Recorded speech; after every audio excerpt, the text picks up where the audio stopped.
Hello YouTube, this is Morgan Airspeed Prime here with my next Teenage Mutant Ninja Turtles 2012 episode review, and this is going to be for Season 2 Episode 5, Mikey has Shellacne. I think that's the name of the episode. It's very to the point, tells you what's going on.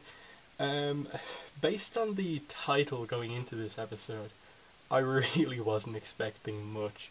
With Turtles I tend not to read like episode descriptions going into them, so all I really know is the title going in, and I was just like, oh, I read it immediately. I was like, filler episode, I think, but I was pleasantly surprised by how good it was. It was actually much better than I expected, because I think the main thing was that they had a pretty interesting thing with Dog Pound going on in the kind of side plot, and Baxter Stockman was involved, and they added a little bit of a kind of drama to the Mikey plot, in that this thing was actually going to kill him. So that I actually wasn't expecting that. I was like, okay, Mikey's ill. They want to cure him.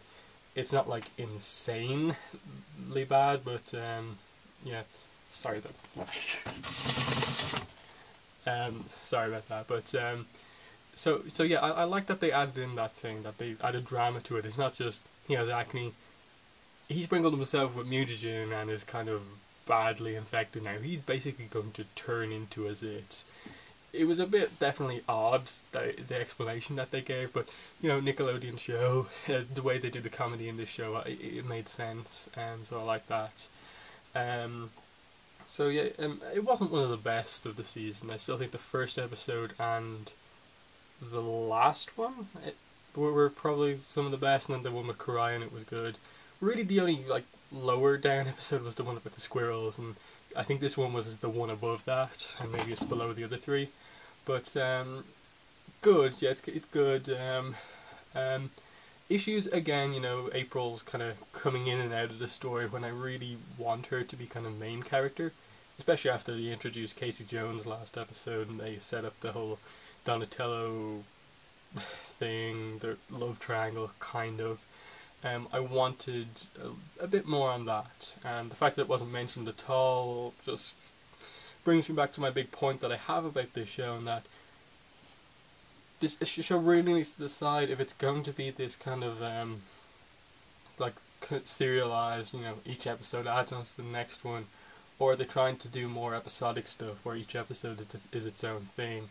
And I think they're really trying to do both, and it's just limiting the show a little bit in that I want continuity here, though, the Turtles to really kind of mention or April be in most of the episodes. So it's just do the creators not realize that April right now is the most interesting character? But I think the episode was enjoyable enough where it wasn't a huge problem that she wasn't in the episode. But yeah, I'll get into some more specifics on the episode.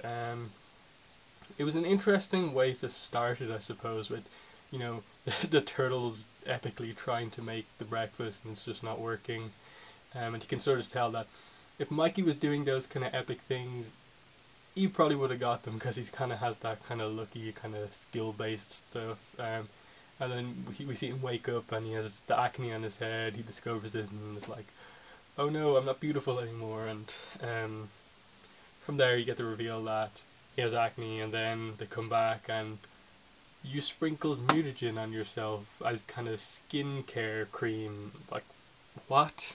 And it was kind of at that moment where I was like, what are they doing here? They need to give Mikey a big moment, but they did later on. That they not just had Mikey be the focus of this episode by him being the one that was ill, but they also had to be the center of the episode by referencing a few times that they kind of don't respect his opinion as much as the other three turtles, because they often just see him as the goofball, yet he actually had some of the more kind of clever moments of the episode, realizing that they probably will go back to Baxter's old place and not everywhere where you're suggesting, and then he goes off on his own to prove himself, because he's very intent on not dying by being popped as a Zit.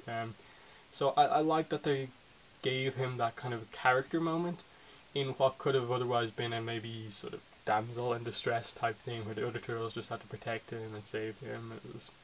It was reasonably well done, so I was kind of pleased with that. And Splinter, gave the usual advice, and then by the end, it's like, you know, you felt you needed to change, but you actually had it in there all along, and hopefully the turtles respect him a little bit more now, because that's the sort of stuff I want to see, and it not just go back to Mikey is the goofball. Don't listen to anything he says in the next episode. I just want what happens in the episodes to continue onwards. Coming back to what I was saying about it, episodic or serialized. What are they doing here? But I suppose the other side of the plot was interesting as well. Dog Pound, and again, surprised me. He got character development. He wasn't just the bad guy of this episode. He was getting character development. He doesn't like how clumsy he is in this kind of big, bulky body, in that he can't use his usual fighting style of, like, he's basically a ninja before that when he was Chris Bradford. He can't really be that way now and wants to get turned back into a human, and that's why he kind of agrees to go and find Baxter. And there's that. He comes in when there's the big three-way confrontation, and then they make the decision to mutate him again, which I didn't know could happen, but I suppose that's what this episode was setting up, that the turtles can be affected by the mutagen even though they're already mutated. Just the same way that, Chris Bradford was mutated once, now he's double mutated. So before in season 1 they kind of had it where the turtles, I think, got soaked by mutagen when Zevver and Bradford got mutated and nothing happened to them. So as the mutagen's evolving, they can actually be affected by it, especially the retro stuff that Donnie's doing. So yeah, and they kind of comes out and he's Razar. I actually have no idea if he's a established Turtles character or not in like other forms of the show, but really interesting design, and I suppose it's more fitting for him. It's a bit more kind of less bulky and more agile, and he seems to like it, and I think we'll probably improve him as a character and not have him just be the strong guy who's not very smart, and much more of a threat now, I think. And then, as usual, the show does really good fight scenes, really well animated, really kind of cleverly done, and especially the animation they did on Mikey with the zits forming all over him. That was pretty impressive, I suppose, and must have took a lot of time to basically like add on to that model, change it so many times over the course of this episode, and that starts off with just a few in his head and then gradually morphs into him being completely covered in the stuff. So it was pretty impressive from an animation point of view, where like the most expensive thing about those CGI shows is designing character models, and then they must have had to do a lot of work to really heavily alter that one. So it's a pretty impressive thing to do for what in the end will probably be not one of the best episodes of the season, but yeah, it was good. What else? There was a little bit of Karai in the episode. She wants the Baxter to look after the foot robots, and that was fine. Shredder's still not back from Japan, so I assume rather than that just be a way to take him out of that episode, it's actually going to be a pretty big thing, what he comes back from Japan with, or if it's ever explained where he's gone. I feel like they're setting up something there. But yeah, other than that, it was a fairly to the point episode. I feel like I've covered everything just by those few points. Do I have anything else to add to that? Other, just I suppose general thoughts. Again, it was good. Just I kind of just expect a little bit more. This is season 2. They set up the plot of them finding mutagen canisters, and we didn't find one in this episode. And there's like 40 something of them out there, and I'm just like, okay. There's just a bit too much going on. I think that they set up this ongoing plot of that, and they're not even addressing it. And we're already in episode 5, and even though there's like 26 episodes in the season, they still need to get to a lot of stuff. I just hope the next episode has April in it, and they kind of get to the big stuff that I want to see. But I appreciated that they gave Mikey a kind of really alone focus in this episode, and didn't have like one of the other turtles develop based on what Mikey did. Like some of the Leonardo stuff is doing, where Raph I felt has developed more than Leonardo in those episodes. But yeah, pretty impressed with this episode. Just hope the series kind of continues to get better and better. But yeah, thanks for watching this review, and bye. Just gonna add this on at the end.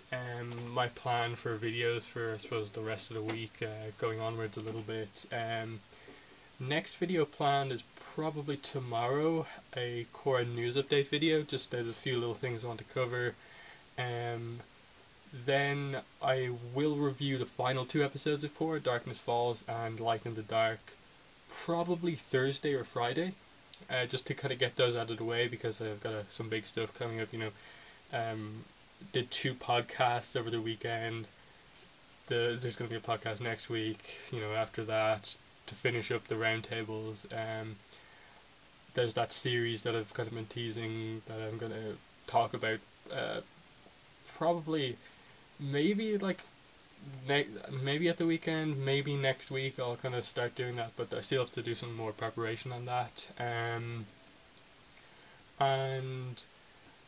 other than that, yeah, I can continue to do these Turtles videos, and more or less just continue to do Core News update videos, and I will do some other stuff, and I'll probably reference the podcast a lot, and most importantly, I think on this Saturday, I'll be doing a video where I talk about the Korra Book 2 Awards thing that will be going on the site. So that video will go up the day after that post goes live on avatarthelastairbender.online.com.